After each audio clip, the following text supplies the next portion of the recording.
মিথ্যা কথা বলবা না, সত্য হলে সত্য বলবা, মিথ্যা হলে মিথ্যা বলবা। যদি মিথ্যা বলো ওই উপরে লেখাতে ঠেকা রাখবা।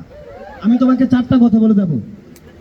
তুমি ইদানিং অনেক চাপের মধ্যে যাচ্ছ, কিন্তু কারো কাছে প্রকাশ করতে পারছো না। কথা কি ঠিক না বেঠিক? ঠিক। বলো বিসমিল্লাহ। আপনার কথায় উজ্জ্বল বসবো না তো। এটা কি খারাপ? এটা বলা কি খারাপ? বলো বিসমিল্লাহ। আমি বলছি। বলো সুবহানাল্লাহ। বলছি। তুমি ইদানিং বাসায় এসে আশেপাশের মানুষ এবং ভাবিদের নিয়ে প্রশংসা করো, যেটা তোমার বউয়ের কাছে খুবই বিরক্তিকর, এবং এটা নিয়ে বাসায় প্রায় ঝগড়া হয়। বলো ঠিক না বেঠিক? এটা সুযোগ নাই। তুমি বন্ধুদের কাছ থেকে সকল ধরনের সুবিধা নাও, টাকা দাম নাও, কিন্তু বন্ধুরা যখন তোমার কাছ থেকে টাকা ধার চায় তখনই তোমার জোলাই ধরে তোমার মালিককে ঠাড়া করে। কথা ঠিক না বেঠিক? তুমি কোনো ধরনের মিথ্যার আশ্রয় নিবে না। যদি মিথ্যার আশ্রয় নেয় আল্লাহর কাছে রাখবে না।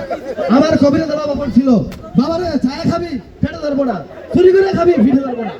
আমি তোর সেই বিশ্বাসে একটা গাছের পাতা দিয়ে যাবো, তুই আমাকে খুশি মনে 540 টাকা দিতে পারবি? পারবি? ঠিক না ঠিক। ইদানিং তোর কাছে বিয়ের পরে মনে হচ্ছে সব মেয়েরাই অনেক সুন্দর। তোর মনে থাকতে তুই একটা রিক্স নেস, তুই একটা বিয়ে করতে চাইতেছ, কিন্তু তোর কাবিন 10 লাখ টাকা হওয়ার কারণে কোনোভাবেই বল পাইতেছ না। কথা ঠিক না বেঠিক? আমি 5 লাখ টাকা আর বিপদ একটাই যথেষ্ট।